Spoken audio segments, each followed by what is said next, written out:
Bonjour Pierre, comment tu vas? Oui.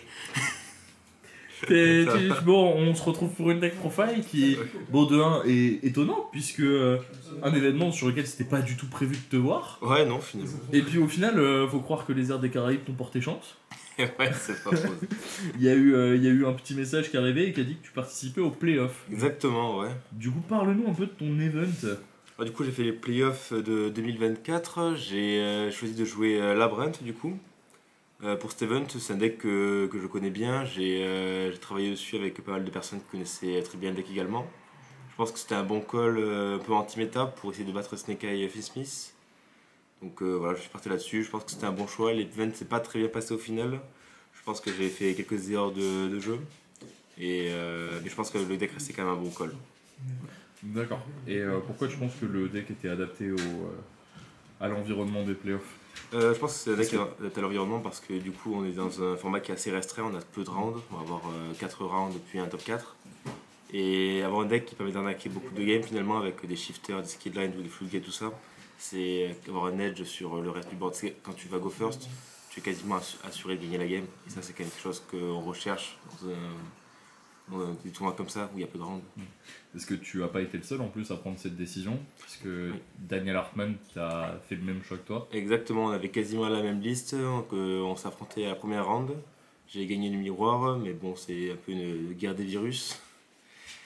Mais voilà, donc je pense que c'est un choix qui a été fait par lui aussi, qui est un très bon joueur. Il a fini premier des playoffs, enfin premier des points pour les playoffs. Donc en vrai, ça ne doit pas être un si mauvais choix que ça non plus. Eh ben écoute, je te laisse nous montrer la liste. Je vais vous présenter la liste. Donc en vrai, je pense que la liste est assez optimisée pour ce qu'on va faire. Donc on est sur une version de Labyrinth avec des qu'on appelle Heavy Trap. Donc on va jouer très peu de monstres et beaucoup de pièges. Donc pour les monstres, je choisis de jouer deux Lady. Il y en a beaucoup qui jouent à la 3 dans ces versions. En vrai, c'est pas une carte qui en veut open en trop de fois. L'objectif de ce deck là, vu qu'on a peu de contrôle sur nos mains, ça va être vraiment d'optimiser les open. Donc on a choisi d'en jouer que deux seulement. Lovely à une, j'ai essayé de l'enlever. Je me suis dit que finalement si on passe notre vie sous skill line, les ladies vont suffire à juste taper. Mais finalement les games où on n'a pas de floodgate, il faut quand même avoir ça pour avoir un avantage. Et le Stovey qui est une idée de Lohan d'ailleurs pour donner plus de récursivité à l'engine, pour récupérer plus de pièges, pour avoir un avantage aussi dans le miroir. Et faire quelques Chaos Angel aussi.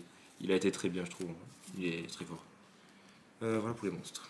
Pour les pièges d'engine du coup, c'est classique, 3 big, 3 welcome. Dans la version piège, il nous faut 3 welcome absolument parce qu'en fait elle est meilleure que big dans beaucoup de cas. Parce qu'il t'en faut quasiment toujours une en circulation vu que ta récursivité tu l'as fait sur le welcome et moins sur les fournitures. Et big welcome c'est toujours la meilleure carte, la meilleure piège du jeu. Toujours pour la stabilité, de prospérité, de dualité.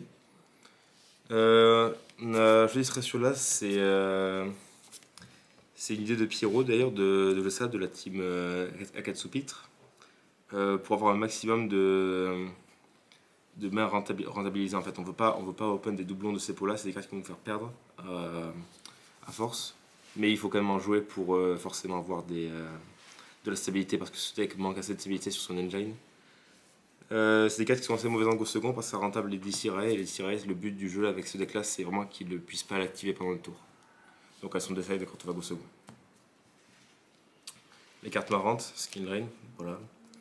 C'est la piège du deck, il n'y a pas beaucoup plus à dire dessus. Il faut faire attention aux Yubel quand ils ont Pain, quand il y a Skill Drain, ils peuvent encore nous tuer. Mais sinon, voilà, la carte pour monter un board est folle. Pareil pour monter les boards, on a choisi de jouer deux Floodgate, Gozen et Rivalry, celle qu'on peut jouer. Rivalry est très évidente, Gozen l'est un peu moins parce qu'elle laisse beaucoup plus de liberté. Mais quand même pour raser un board, c'est un peu bizarre de le dire comme ça, mais en fait c'est un peu ce qu'elle fait. On la flippe en go second et ça force une réaction. Donc pour ça elle est très forte, il y a ce match-up où elle est FTK un peu. Voilà. Ensuite pour les pièges, normal. Alors, je vais mettre ça à la fin plutôt. On va jouer, bon, je vais vous montrer tout d'un coup, parce que tout c'est un peu pareil. On a joué 4 pièges normales, en 3 fois chacun. Premièrement Daruma qui est une évidence maintenant dans la Labyrinth pour raser un board, pour contrôler la partie. Il n'enlève pas de body du field, donc il ne trigger pas la brand qui se repose, mais bon, il est quand même très fort. Torrent qui fait ça par contre, mais qui est très fort pour monter un board. C'est surtout sa principale qualité, il était là pour ça. C'est-à-dire que pour monter un board, on veut des combinaisons de hommage skill drain, de hommage strike. Et pour faire ça, c'est une des meilleures cartes. Une très bonne carte pour faire ça aussi, c'est le canon. Le canon qui est une nouvelle tech dans la brand, ça a redonné vie au deck un petit peu. Assez compliqué d'utilisation, mais très fort. En général, une game où on résout le canon, c'est une game qui gagnait. Notamment dans le miroir aussi, ça reste toujours très fort. Le fait de gérer les magies pièges également, c'est fou.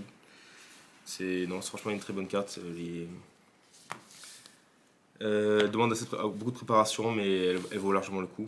Et les Hydreion Prison, c'est fait surtout pour contrer les DC Ray. Globalement, contre Snake Eyes, ça va être la principale menace contre nous. Donc IDP, ça va permettre de pouvoir le bannir, donc en même temps de l'annuler si on enchaîne son effet. Et en même temps bannir une princesse, qui sont deux interactions qui nous font très mal dans la brinte et qui peuvent être cool sous skill drain. Le fait de le bannir aussi, c'est capital parce que sinon il va nous enlever une MP et on a des boards assez faibles, enfin assez fragiles, donc il faut surtout les rentabiliser. Trap Trick qui est tous tes pièges de mon deck. Principalement c'est de l'endline quand même. C'est surtout pour poser, en gros on la pose.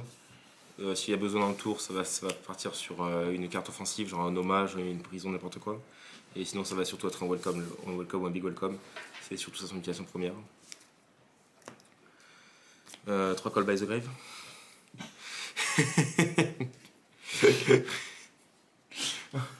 Waouh. Il a changé. Ouais. Je préférais la couleur, ça allait mieux avec le reste du deck. Bah ouais, d'accord, ouais. Non mais c'est logique. Oui. Bon, en soi, il sert un peu à ça, genre c'est un callback énervé quoi. Mais voilà, pas beaucoup plus à dire, ça reste très fort en go first, très fort en go second, ça va negate H, la carte est très bien, plus qu'elle est spray normal trap. Mais bon, des fois qu'on puisse pas répondre, c'est quand même souvent bien. Il n'y a pas épilogué dessus, c'est Solemn Strike qu'on connaît. Et la carte en free spot que j'ai voulu jouer pour monter les boards, enfin pour empêcher les boards, ça va être Shifter. Excusez-moi. Du coup, ouais, j'ai fait plusieurs tests avec Lava Golem, Sphère de Ram. En fait, à chaque fois, il y avait des situations où justement l'adversaire arrivait à remonter les boards, à trigger le Desiree pour envoyer une carte au cimetière, à faire une SP qui banne quelque chose. Et globalement, ça reste fragile parce qu'il y a quand même une chance qu'ils nous bannissent la bonne carte qu'on veut pas. Et ça peut être très chiant. Alors que Shifter, il n'y a vraiment pas de problème. On le pioche, on l'active et l'adversaire doit quasiment pas son tour. Il a peu de chances de faire une SP, et même s'il fait une SP, c'est tankable. En vrai, c'est tankable parce qu'il utilise beaucoup de ressources pour la faire. Donc en vrai, Shifter, la meilleure carte du deck. Hartman l'a joué aussi d'ailleurs. Quand j'ai pioché la première round que je l'ai activé en go first et que j'ai vu un 7-5, j'étais très heureux. Je vais vous montrer l'extra parce que bon, il est rapide. Normalement, l'extra, il n'y a pas grand chose à se poser. Des fusions de 1 jusqu'à 6. Peu importe lesquels c'est, il n'y a pas de punishment, il n'y a rien du tout. C'est les plus faciles que j'avais sous la main globalement. La seule spécificité, c'est que moi j'ai choisi de jouer le niveau 6 en fusion plutôt que 2 rangs 7. Ça permet de jouer Chaos Angel dans la liste, qui est quand même assez fort vu qu'on joue Stovie. Et c'est souvent assez pratique, donc je ne regarde pas ce choix. Pareil pour les X6, 2x6-3, 2x6-4, 2x6-5, 2x6-6. Les seules cartes où on me suis posé des questions assez vite fait, c'est les X6, car c'est les seules que je peux invoquer avec 2 shifters. Voilà, autrement dit, je les ai pas beaucoup utilisées non plus. C'est plus de l'anecdote. Et le Chaos Angel, évidemment, qui est toujours pratique. Voilà pour le side, qui est un peu plus intéressant quand même. Hop là, 3 Dogwood, c'est les playoffs, les gens jouent lentement, ils sont concentrés, ils vont lire le canon 2-3 fois. Donc très bonne carte, ils contiennent pas également, c'est pas mal. C'est ce qui m'a fait gagner contre Hartman d'ailleurs. Voilà, donc je pense que la carte du format playoff. Et peut-être du format actuel aussi d'ailleurs, au passage. 3 Fantasmé, il est rentré très tard dans la liste. En fait, avant c'était des sphères de rat ici. Et comme je l'ai dit, il y a des fois où les situations où les sphères de rat ne suffisent pas. Et donc, à défaut de ne pas suffire, Fantasmé, au moins il te stabilise ta main. Là, tes mauvaises cartes. Et surtout, il est là pour pouvoir dire qu'il peut attraper Shifter. Et Shifter est vraiment la seule carte qui dit au mec qu'il va arrêter son tour en fait. Donc Fantasmé est surtout là pour chercher Shifter et à défaut chercher la carte suivante aussi, Lava Golem, pour casser les boards toujours. Il va au moins stabiliser les mains. Lava Golem c'était Sphère d'Aura quelques temps avant l'event, mais en fait on s'est dit que vu que c'est les playoffs, les infos allaient circuler, le fait que la Brinte joue Sphère d'Aura c'est connu.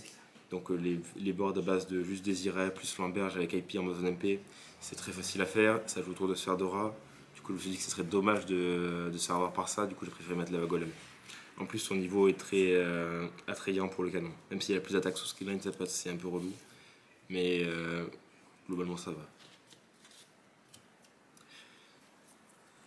Deux prisons. Deux prisons c'est là en sécurité contre les Lightning Storm globalement. En fait je vais le mettre avec ça, ça va ensemble globalement. Les cartes anti-Evenly Lightning Storm, les cartes anti-Lightning Storm Plumeau.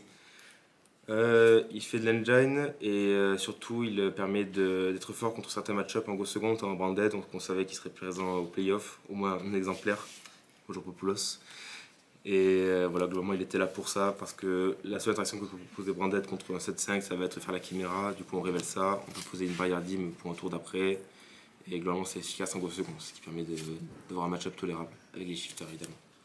Et les dernières cartes qui ont failli être où j'ai dit que je poserais Bayardim, j'ai enlevé Bayardim à la dernière minute pour mettre des virus épidémiques. On a eu l'info que quelques joueurs jouaient également Labyrinthe ou des trucs comme ça, du coup on s'est dit que le deck en état actuel n'avait rien pour contrer ces types de decks là. Du coup il y a eu 2 virus compartis pour les poser avec les trap tricks à la dernière minute. Mais voilà, ils ont été très utiles à la round 1 du coup, et effectivement moins derrière.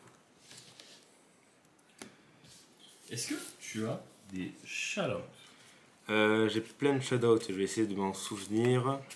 Tout d'abord un grand merci à ceux avec qui je me suis entraîné, toute l'équipe Ares, les gens du Messenger Labyrinthe, Lohan, Pierre, tout ça. Voilà, grand merci à eux.